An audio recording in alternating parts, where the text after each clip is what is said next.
एक बार फिर हाजिर हूं एक नए विश्लेषण के साथ। मेरा नाम रोहित है। सबसे खतरनाक होता है मर्दा शांति से भर जाना, घर से निकलना, काम करना और काम से लौटकर घर जाना। सबसे खतरनाक होता है हमारे सपनों का मर जाना। सपने जो बीते कई बरस में एक पार्टी ने देखे और इस सपने के आसरे उम्मीद, भरोसा और शायद राजनीतिक परिवर्तन का भी जिक्र किया, लेकिन वो सफलता हासिल नहीं हुई जो दिल वालों की कही जाने वाली दिल्ली से उसे प्राप्त हुई। हम बात कर रहे हैं आंदोलन से निकली पार्टी आप या कहें आम आदमी पार्टी, जिसके मुखिया, संयोजक या कहें सर्वोसर्वा अरविंद केजरीवाल ने आज एक बड़ी घोषणा की थी। अरविंद केजरीवाल ने ऐलान किया कि वो उत्तर प्रदेश का विधानसभा चुनाव लड़ेंगे। केजरीवाल ने ऐलान किया और उधर सूबे की सत्ता पर काबिज भारतीय जनता पार्टी की तरफ से वार पलटवार का दौर शुरू हो गया। उत्तर प्रदेश के उप मुख्यमंत्री केशव प्रसाद मौर्य ने आपके ऐलान को मुंगेरी लाल के हसीन सपने करार दिया। केशव प्रसाद मौर्य ने ट्वीट करते हुए कहा कि 2 करोड़ की आबादी वाला दिल्ली संभल नहीं रहा। 24 करोड़ की आबादी वाले उत्तर प्रदेश को संभालने की बात करने वाली पार्टी मुंगेरी लाल के हसीन सपने देख रही है। दरअसल दिल्ली के सीएम केजरीवाल ने कुछ दिन पहले प्रेस कॉन्फ्रेंस करके सवाल उठाए कि अगर दिल्ली में सुविधाएं तैयार की जा सकती हैं तो उत्तर प्रदेश में ऐसा क्यों नहीं हो सकता। देश के सबसे बड़े राज्य में अच्छी सुविधाएं क्यों नहीं हो सकती। केजरीवाल ने कहा कि यूपी की जनता अब पुरानी राजनीति से त्रस्त हो गई है और आम आदमी पार्टी के साथ खड़ी होगी। उत्तर प्रदेश में 2022 में चुनाव होने हैं और राजनीतिक दलों का दूसरे राज्यों में चुनाव लड़ने की बात कोई नई नहीं है, चाहे वो शिवसेना या सपा या फिर बसपा। विभिन्न राजनीतिक दल अपना जनाधार बनाने के लिए दूसरे राज्यों में जाकर चुनाव लड़ते हैं। उन्हें कितनी सफलता मिलती है या मिली है, ये अलग से एक चर्चा का विषय हो सकता है। उसी तर्ज पर अरविंद केजरीवाल की आम आदमी पार्टी देश के सबसे बड़े राज्य उत्तर प्रदेश के चुनावी रण में दमखम दिखाने का तैयार कर रही है। ऐसा नहीं है कि आम आदमी पार्टी कोई पहली बार दिल्ली से बाहर चुनाव लड़ रही है। इससे पहले आपने उत्तराखंड में होने वाले चुनाव के लिए सूबे की सभी 70 सीटों पर अपने उम्मीदवार उतारने की घोषणा की। नवंबर 2012 में आम आदमी पार्टी के गठन के बाद से अब तक केजरीवाल दिल्ली में जीत की हैट्रिक लगा चुके हैं। दिल्ली के विधानसभा चुनाव में केजरीवाल का जादू किस कदर सिर चढ़कर बोलता है, इसकी बानगी 2 बार के परिणाम से पता चलती है।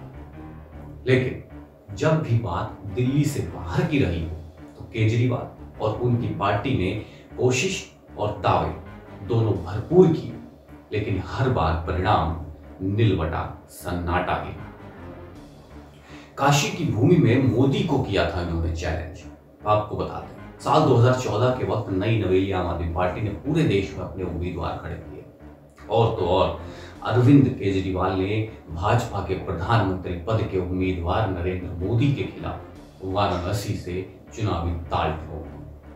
2014 के चुनावी नतीजे पर गौर करें तो वो एक दौर था जब वाराणसी में केसरिया रंग के आगे बाकी सारे रंग फीके पड़ गए। हर हर मोदी, घर घर मोदी के नारे के साथ बचपन में चाय बेचने वाले नरेंद्र मोदी ने जब काशी के लोगों को ये बताया कि उन्हें मां गंगा ने बुलाया, तो बनारस के नौजवान से लेकर हर तबके के इंसान ने सभी दलों की चुनावी केतली खाली करके भाजपा का प्याला वोटों से भर दिया था।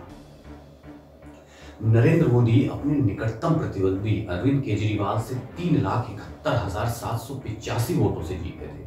नरेंद्र मोदी को कुल 5,81,022 वोट हासिल हुए थे, जबकि दूसरे स्थान पर रहे अरविंद केजरीवाल को 2,09,238 मत प्राप्त हुए थे। वहीं आम आदमी पार्टी ने 434 सीटों पर चुनाव लड़कर केवल 4 पर जीत दर्ज की, वो भी सारी सीटें पंजाब से ही। फरवरी 2017 में पंजाब और गोवा के विधानसभा चुनाव में आम आदमी पार्टी ने चुनाव लड़ा था।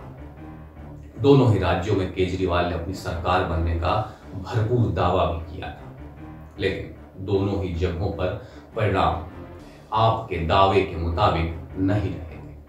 पंजाब में आम आदमी पार्टी गठन ने राज्य की 117 सीटों में से 22 सीटें जीती, जिसमें 2 सीटें सहयोगी लोक इंसाफ पार्टी की थी। गोवा में तो आपके प्रदर्शन का आलम यह रहा कि राज्य की 40 में से 39 सीटों पर चुनाव लड़ने वाली पार्टी 38 सीटों पर तो अपना जमानत भी नहीं बचा पाई। यहां तक कि मुख्यमंत्री के उम्मीदवार एल्विस गोम्स की भी जमानत जब्त हो गई थी। मई 2018 में आम आदमी पार्टी ने कर्नाटक विधानसभा चुनाव में 29 सीटों पर उम्मीदवार उतारे और सभी की जमानत जब्त हो गई। 2018 में हुए छत्तीसगढ़ चुनाव में भी पार्टी ने 90 में से 85 सीटों पर चुनाव लड़ा और किसी भी सीट पर जमानत नहीं बचा सकी। भानु प्रतापपुर विधानसभा सीट से उम्मीदवार और आपके मुख्यमंत्री पद के प्रत्याशी कोमल हुपेंडी को करीब 9,500 वोट प्राप्त हुए और उनकी जमानत भी जब्त हो गई। नवंबर का महीना था और दिल्ली से सटे हरियाणा के गुरुग्राम के गौशाला मैदान में स्कूल अस्पताल रैली को संबोधित करते हुए अरविंद केजरीवाल कहते हैं कि हरियाणा में अगली सरकार आम आदमी पार्टी की बनेगी। अगले साल अक्टूबर 2019 में हरियाणा के चुनाव हुए और केजरीवाल के गृह राज्य में 90 में से 46 सीटों पर पार्टी ने अपने उम्मीदवार उतारे।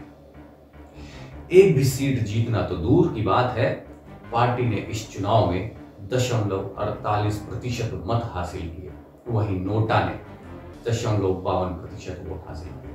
आम आदमी पार्टी काफी समय से गुजरात विधानसभा चुनाव की तैयारी में लगी है। पार्टी का इरादा व्यापक तौर पर चुनाव में उतरने का था, लेकिन जैसे जैसे चुनाव की डेट नजदीक आई, पार्टी की योजना सिमट सी गई। महज 29 सीटों पर लड़ने वाली आम आदमी पार्टी को कोई सफलता हासिल नहीं और कई उम्मीदवारों की जमानत भी जब्त हो गई। वहीं कितने उम्मीदवारों को तो 400 से ज्यादा मत प्राप्त ही नहीं हुए। अरविंद केजरीवाल ने दिल्ली में प्रचंड जीत का रिकॉर्ड जरूर बनाया, लेकिन अन्य राज्यों में वो किसी बेहतर स्थिति में पहुंच सकते हैं, ये एक सवाल है। दिल्ली में अरविंद केजरीवाल बिजली, पानी, शिक्षा और स्वास्थ्य को मुद्दा बनाकर चुनाव लड़े और जीते भी, लेकिन क्या अन्य राज्यों में इन मुद्दों के सहारे चुनाव जीता जा सकता है? ये एक बहुत बड़ा सवाल है। ये मुद्दे तभी कारगर सिद्ध हुए जब जातीय समीकरण और लोगों को जोड़ने वाली बाकी चीजें भी मुफीद हों। दिल्ली की क्षेत्रीय भाषा और कुछ जातीय समीकरणों का थोड़ा प्रभाव है, लेकिन दूसरे राज्यों जैसा नहीं है। जिस तरह के जातीय राजनीतिक समीकरण उत्तर प्रदेश और बिहार जैसे राज्यों में है या अन्य फैक्टर दूसरे राज्यों में है, वो दिल्ली की राजनीति हालत से बेहद ही भिन्न है। अगर आपको लगता है कि आम आदमी पार्टी इस बार वोटों में विधानसभा चुनाव में अच्छा करेगी, उत्तर प्रदेश के चुनाव में अच्छा करेगी, तो हमें कमेंट करके जरूर बताएं। तब तक के लिए इजाजत दीजिए मुझे। नमस्कार।